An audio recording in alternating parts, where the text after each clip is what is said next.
All right, guys. Good morning. Good morning. Happy Monday. Wow, what a day. What a day. And I'll be honest here. As much as I'm excited to talk about what happened yesterday, I'm already ready for the Ravens game tonight. The Ravens playing on Monday night is I love it. I'm glad that they play on Monday night, but I can't even. I don't know how to function. Like I wake up and I'm like excited, and the game doesn't start for. Well, I wake up early, so another 15 hours by the time the game starts. But yeah, I want to talk about the Ravens and the Lions at the end because I want to rip through these games. Yesterday was unbelievable. I hate saying unbelievable and ridiculous and crazy, but yesterday really encapsulated those terms because just when you think the game's over, boom, here we go. So I'm going to go right through it, go through all the games. It was an overall good day yesterday, so I'm happy about that. But yeah, let's rip through it and see what the heck happened yesterday. Start with the Raiders and the Commanders. That was a game that I had pegged the right way, so I feel good about that. Marcus Mariota was really good. Washington was really good. They just pulled away at the end, and they even probably could have blown them out earlier, but Mariota had a big fumble. I said it yesterday. The Raiders are just not a good football team. Maybe they'll be good next year after Pete Carroll can have a year to get some of his guys in there and change some things, but I didn't realize his son is the offensive line coach, and the offensive line is terrible. That's probably not the greatest look in the world for the Raiders. Raiders get rocked, Commanders win, and they're definitely not rushing Jaden Daniels back. And after watching football yesterday, enough of these quarterbacks. I think Marcus Mariota has got to be one of the 32 best quarterbacks. Washington wins. The Raiders are a dumpster fire. Bet on the Raiders at the end of the season. They'll beat a couple good teams at the end of the year because I don't think they'll quit on Carroll. And, he's just got to figure out what to do with the roster, but it's just not great. And they probably shouldn't have drafted Gentry because, as you know, when you're drafting these elite running backs, you can only do it, the first round if your team's already great. Like the Eagles added Barkley after the team was great. The Falcons draft Bijan Robinson, and it doesn't matter. They get shut out yesterday because the team sucks.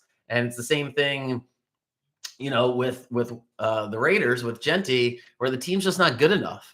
So these running backs are, there's a few of them that are super elite, but you saw what happened to Derrick Henry last week. You see what's happened to Barkley a lot this year. If the offensive line's not any good, then it really doesn't matter how good the running back is. So bad look for the Raiders.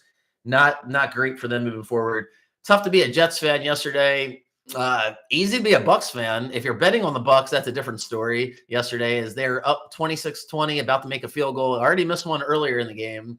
And that's going to come back to bite them at the end of the year if the Bucks can't make their field goals. But misses, not only does he miss it, gets blocked. Jets return for a touchdown. But if you're watching that game, and this is the tell for me that Baker is that the Bucks are elite and the Baker's elite, is I just 90% of me thought the Bucks were winning that game. I'm like, of course he's going to go down the field and get a field goal. Whether or not the field goal goes in, we'll find out. But Baker's going to get him down the field. He's just really good in that spot. Bucks win. Jets lose. I don't know what to make of the Jets. We'll see how they play the rest of the season. They're not making the playoffs. The Bucks are, their ceiling's the Super Bowl at this point. When you have Baker, he's good at, I don't know where he ranks. I'll have to think about that for a second and start comparing him to some other guys. I don't love doing that stuff, but Baker's really, really good. Mike Evans did get hurt. This Ibuka character, I don't know how he went 20th in the draft or 21st whenever the Bucks picked him. He is just elite. Really good. Bucks win. They're going to play the Eagles next week, 3-0 versus 3-0. Remember, the Bucks were the last team to beat the Eagles last year when Jalen Hurts started and completed a game. They've won 17 in a row, by the way, the Eagles have, when Jalen starts and finishes the game, the only loss being the Washington game last year. But the Bucks were the last team to beat them. The game was in Tampa. Tampa beat the crap out of them. We'll find out. We'll find out this week. Then let's go to the Eagles because it's a first ballot Hall of Fame bad beat. I was on the right side of the Eagles yesterday. I liked it. I didn't love it. If you bet the Rams and lost that game and you didn't have the Jets game to help you out, I don't know. That's the type of game where you're just you need to take a few weeks off, look in the mirror, figure out where your karma is. I don't know. No, sorry for anybody that had the Rams yesterday because that is just I was trying to think off the top of my head because all these bad beats run together. There's a bad beat with Penn State a few weeks ago playing Villanova. They were winning 52-0. I think the spread was like 47 or 48, 49, something like that. And Villanova had a 4th and goal. The kid just threw the most ridiculous touchdown pass to cover the spread at the buzzer. That one wasn't a great feeling if you had Penn State, but yesterday is terrible. From the game standpoint, the Rams, they don't deserve the win though. Like if you can't make your field goals at the end of the game and you can't close out the game, like you have to be able to get a couple first downs or get us some stops at the end of the game. They couldn't do it. The Eagles, I mean, what can you say? Like they just want to win the game. They don't really care how they do it at this point. They'll fix some things. They got a new offensive coordinator. The bright spot for the Eagles yesterday is as soon as they start throwing the ball down the field, they actually look almost unstoppable. Like A.J. Brown, again, I don't know how to rank these receivers. It's like they all just seem they're all so amazing, like the top 6, 7, 8 of them. But man, A.J. Brown was a beast yesterday on a couple of huge plays. Really bad loss for the Rams. That's a bad one. Might be better for them in the long run, if they're extra pissed off by the time, they meet again in the playoffs, because obviously the Rams can hang with them. But yeah, great win for the Eagles. All right, let's go to the Texans-Jaguars. What do we say about the Texans and the Jaguars game? Both teams tried to lose the game. Both teams suck. I don't like either of these teams. I still like the Texans more than the Jaguars for some reason. I don't know. Maybe I'm just blinded by how good Stroud was his rookie year. Not great yesterday and not great at all, but it doesn't help that Nico had a big fumble at the end of the game when the Texans were about to take the lead, but the Jags kept giving the ball away too. The offenses were just awful yesterday. I'm not 1,000% sure what's going on. I really don't know what's going on with Houston, but it's not good. It's just not. They're now unbettable for the foreseeable future. You have to see them play a couple good games and win. They're going to play the Titans next week. They're home against the Titans. They're 7.5-point favorites. You can't bet on the Titans. You're not allowed to do that. That should be against the rules. Texans, I don't know if you can bet on the Texans right now. I mean, you're just killing yourself these first 3 weeks. At least, the first 2 weeks that you could chalk it up that they lost to some good teams. Jacksonville's not a good team. They're just not. They're an average team with a couple good players. That's a bad loss for Houston. They'd won 7 straight in Jacksonville. Yeah, so much for that. Got the Panthers game right. That was the game that I felt great about. I felt great about it as soon as that Falcons-Vikings game was finished last Sunday night, because I came away from that game, as I said yesterday, the Vikings screwed that game up. The Falcons just aren't a good football team. They're not well run, and that's why a game like yesterday can happen. A couple balls bounced the wrong way. There's no leadership. They don't know how to get it together. And Michael Penix, I don't know if he's winning the Super Bowl. He's going to beat a couple good teams in some shootouts if he gets rolling, but not great. Panthers are alive. Now they're 1-2, and now they have a chance to have a season. We'll see what happens over the next few weeks, but you got to give the defense a lot of credit. The offense is never going to be like elite. They got to play complementary football. Defense was great. Defense wins for the Panthers. Speaking of defense, the Packers-Browns game set offenses back 50 years. I never liked the Packers even when they got Parsons, and I didn't really like them after these first 2 weeks. It was hard to ignore what they've done, but I just don't really trust Jordan Love. I got to see it. There's too many times where he makes bad decisions, and he did again yesterday. Just a really inexcusable, unforgivable interception. So that was terrible at the end of the game. Allows the Browns to win the game. And yeah, just not a great look for the Packers. The Packers defense is amazing. Somehow the Browns cannot move the ball at all. They're on the goal line. Felt like they kept going backwards. They get to the 2-yard line, and it's like that shooting ladder game where all right, go back 6 spaces. The Browns are just oh God, they got to get Flacco out of there. He's either going to get killed because he's taken too many hits, and he's just not good anymore. He's not a difference maker. He's 1 or 2 games that he can fill in, and that's about it. But the Browns win. Kind of happy that the Browns won the game. It was I don't know. There's something that said that the Browns are just you just kind of feel bad for the Browns. Their fans are always there. They're always loud. They always seem like they think they're going to win the game. So good for them. They win. Not a good look for the Packers because, all these games obviously count. So when you just give away a game and you have that home field advantage in Green Bay in January, and the Packers, that versus what they had to do last year and go to Philadelphia, it's a big difference. So not a good look for them. All right. I don't really want to be too mean because there's no fun in being mean. That's not a nice way to live your life. But I tried to say it yesterday. I've been saying it for a couple weeks now. Like the Titans are, what's the nicest way to say this? Like they all need to be fired.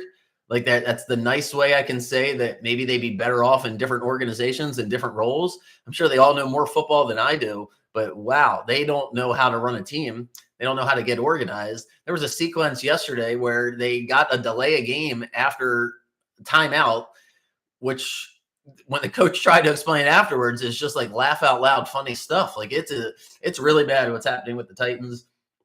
I still think it's going to be a pretty good job next year. Nice place to live. You got a nice little crowd. They seem like they have a piece here, a piece there.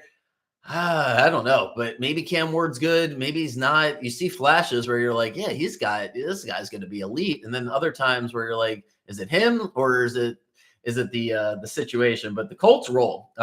Colts are 3-0. I'm not bought in yet to the Colts, but I don't know how you don't at least give them some credit here. I think I'm more annoyed that I loved the Colts last year. And this is what I thought the Colts were going to do last year. And instead they're doing it this year and I make no money off of it. So I hate Anthony Richardson. Figured, really hate him, but man, he must be when you try to figure out who the problem is in a relationship, sometimes you don't know, right? Like whether it's a work relationship or a personal relationship, you don't really know. Am I the problem? Is that person the problem? But then other times it's super clear. It's like, oh, no, that person's the problem. And in the Colts situation, that would be Anthony Richardson. He is the problem. He was the only problem because this team looks amazing. They're just fully functional. They're happy. They don't make turnovers. They don't have penalties. And last year, watching the Colts was like watching middle school basketball. Not great. Steelers beat the Patriots. The game goes under because the Patriots decided to fumble the ball 50 times. So I'm happy the game went under. It wasn't really headed to go under. Both teams were kind of moving the ball. And then the Patriots just kept fumbling the ball. Aaron Rodgers is good enough to win games like that. I told you yesterday that whoever won that game, I was fading them next week, no matter what. The problem is the Steelers are playing in Ireland against the Vikings and Carson Wentz, which I refuse to bet on that game. So I didn't know that when I said that yesterday. Who knows what happens in Ireland, but this Patriots team sucks. The Patriots aren't good. I knew they weren't going to be good before the year. They just don't have good players. Like, I don't know if it's more complicated than that. They really have the worst skill players, I think, in the entire league. They just don't have good players at all. And they blew the game. They couldn't win. They couldn't hold on to the ball. Vrabel looks like he's going to lose years off his life with this team. Patriots will be good next year. Like, they'll probably make a couple adjustments. Drake May's probably going to be good, but they're not going to be good this year. Fade the Patriots until you see something different. And then, the last 1:00 game was is this the anti-JJ McCarthy game? Because I don't know. Now, if you just look at the score and you're like, the Vikings won 48-10 over the Bengals, I guess the Vikings offense played well. Yeah, they didn't play bad, but it was really the defense just jumped out on Cincinnati. They got the lead. They got a couple touchdowns on defense, and then the game's over. The Bengals can't come from behind without Burrow. I don't really know if it's an indictment that the Bengals just suck and that they're not going to be able to figure it out without Burrow. I don't know. I'm not quite ready to go there. Playing in Minnesota was that their home opener? It was their home opener. Yeah, that's the best. That's up there. It's top 3 or 4 best environments. It's a really tough spot to play. It gets loud in there. And once they jump on you, I guess there was no coming back. Carson Wentz, though, I saw him make a couple passes where I'm like, yeah, that's not going to be great. That Steelers-Vikings game, that would take the under if I'm going to do anything next Sunday. But not a great look for the Bengals to lose like that. Whenever you lose 48-10, same thing with the Falcons. It's like, is that a team that, I don't know, it's just a really bad sign that you couldn't even put something together at the end of the game. Speaking of bad signs, the Seahawks, I want to make sure I get this right. I'm pretty sure they had the ball for only 7.5 minutes in the first half and somehow scored 38 points or something ridiculous like that. Sorry if I'm getting that a point or two off, but the Seahawks just absolutely bum rushed the Saints in a way that I don't know how else to describe that game, because the Bengals and the Vikings was more, I don't know, a couple balls were bouncing up. The Saints-Seahawks game, when I briefly was watching, felt like the Saints weren't, like, this was not 2 teams in the same league. Like, I just felt like I was back in high school where I'm like, hey, can we get a birth certificate on these kids? Like, that guy looks too big. That guy way too big over here. Saints just get blitzed. Wow. Seahawks put it on them. They're going to play Thursday night against the Cardinals. We'll know a lot more about the Seahawks in that game on the road against Arizona on Thursday. I think we know enough about the Saints. I still don't think they're the worst team in the league. That's just a bad spot. Things can get out of control. Talk about a home field advantage. Seattle's got a good one. All right, Arizona, San Francisco, and what was just a depressing game. If you saw what happened to James Conner, I can't watch replays like that. But the running back for the Cardinals had an injury that was. That's one where you question why you're playing football if you're on the field. That was a tough one. It felt like the Cardinals really just couldn't snap out of it after that on offense. And yet they get the safety on Mac Jones because of a holding penalty. They're up 15-13 and a chance to put the game away. Kyler can't put the game away. Niners get the ball back, and effing Matt Jones to the rescue. Nobody wins because most people probably had Niners giving a couple points or Arizona on the money line. Those are the games where you got to take your 2 points if they're going to give them to you. Arizona covers, but they lose. The Niners are 3-0, but the Niners lost Bosa, and the Niners just don't look great. We'll see if it's going to hold up. The defense, the Mikael Williams kid from Georgia, I remember J-Mar telling me he was their best player last year. He's a monster. You can tell really quickly from college to the NFL if these guys are just ready, and he's really good. The 49ers are 3-0, and I think the Cardinals are screwed. I like the Cardinals before the year. That's not a game you can afford to lose, and then you lose James Conner, and Marvin Harrison Jr. dropped a big pass. If I could take that back, I don't think I'm having the Cardinals win that division. Fuck the Cowboys. Excuse my language this early in the morning, but what kind of game is that? Like, if you're going to lose, then can we at least have some entertainment? Like, the Cowboys what a terrible game. Well, they're running down the field. I don't think I've ever seen a fumble like that. You got to go back and watch. The Bears guy just takes the ball from the Cowboys guys. He's sprinting down the field on the sideline. That was weird. CeeDee Lamb gets hurt. Not trying to make excuses, but, once he was out, they should have just used him as a decoy maybe. And because once he's out, the Cowboys don't have enough weapons. Like, Pickens can't be your number one threat. They don't get enough guys open. Bears, got to give them credit, although it's against the Cowboys defense. So I'll be fading the Bears immediately as soon as I can. But Cowboys lose a game where, it's probably a sign that the Cowboys aren't going to make the playoffs. I don't think most people thought before the season they were going to make the playoffs. But, after they beat the Giants last week, now it's the game of the week. Who knows? Maybe you were trying to talk yourself into that as a Cowboys fan. Not anymore. That's not a playoff team. That team sucks. Cowboys get rolled by the Bears, and then they're going to play the Packers next week, so that's probably not great for them. Last game at the 4 o'clock was the best game, was the Chargers-Broncos. Chargers pull it off. Woo, thank goodness, because that would have been a tough one to swallow the way that first half ended. They're up 10-0, dominated the Broncos, and then on a 4th and 2, Broncos run a great play. No one thinks you're going for the bomb. Great play call.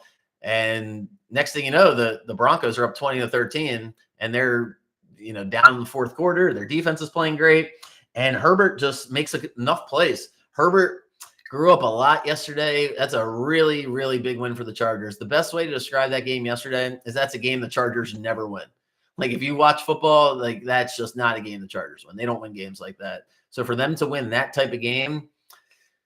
Now they're 3-0. They beat all 3 of their division opponents, I believe, right? Raiders the week before and the Chiefs on opening night.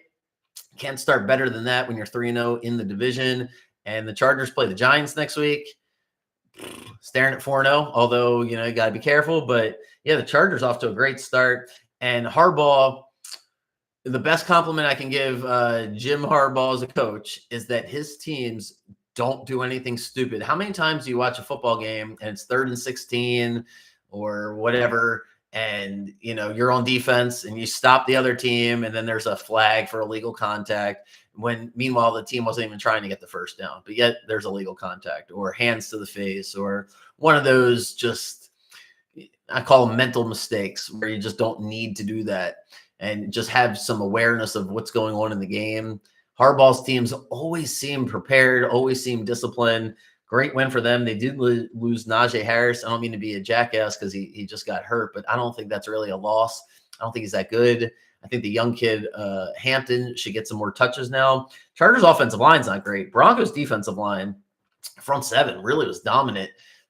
Broncos defense played well enough to win, but yeah, I said it before the year. Something with Sean Payton just doesn't seem right.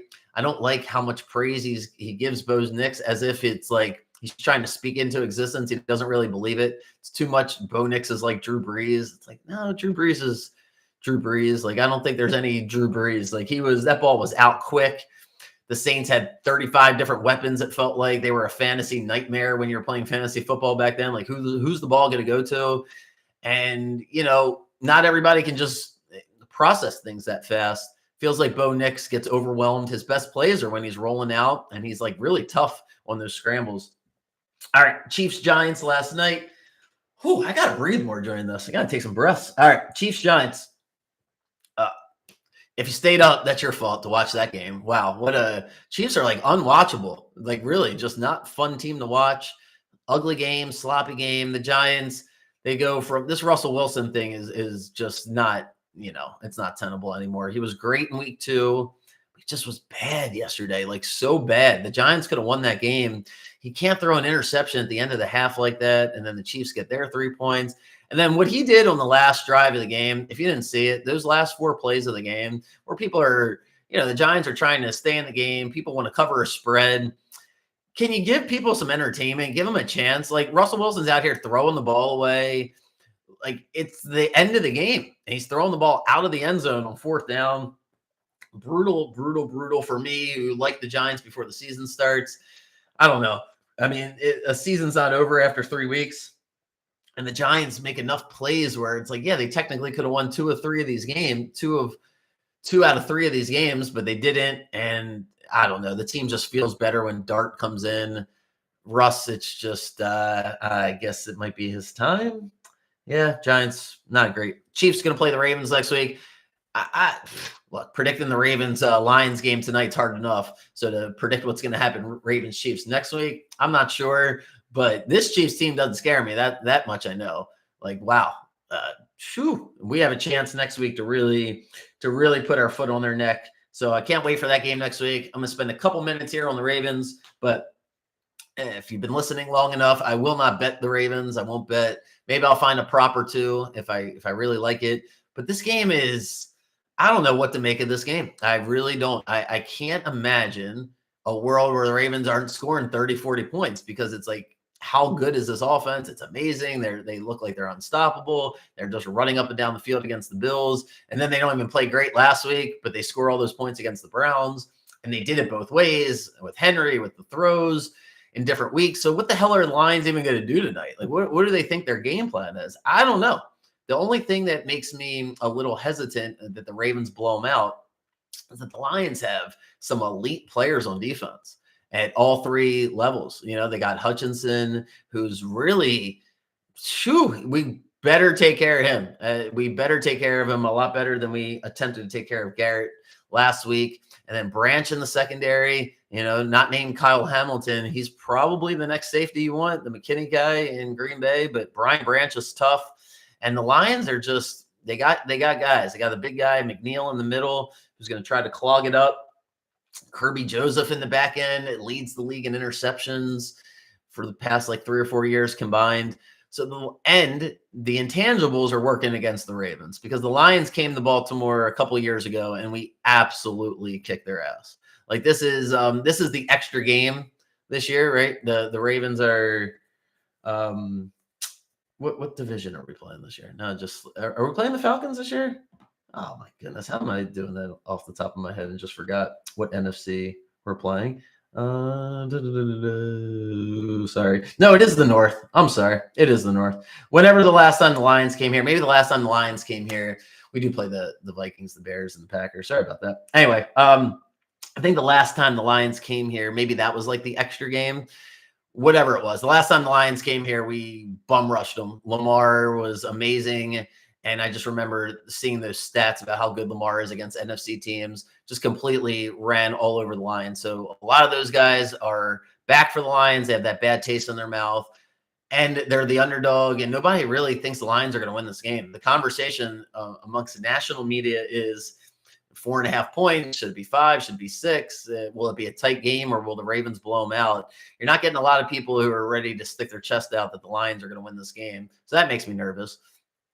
From an X's and O's standpoint, I think that if the game's in the dome, I'm anxious. I'm like, you know what? I don't know if we can stop Jared Goff and those receivers, Jameson Williams and Amon-Ra St. Brown and Gibbs and Laporta. They got guys on top of guys, but in the grass at night when it's loud and the snap count is shortened and we get a little bit faster off the rush, I love the Ravens defense tonight as long as they don't get too excited and get beat on the deep ball. Because if I'm the Lions, that's where I'm going. I don't want to mess with Kyle Hamilton over the middle and Malachi Starks over the middle. I'm trying to get Gibbs and Laporta out in space against the linebackers, and I'm trying to throw the ball deep down the field, see if I can sneak in a couple pass interference calls, especially after Josh Allen was able to get the ball down the field.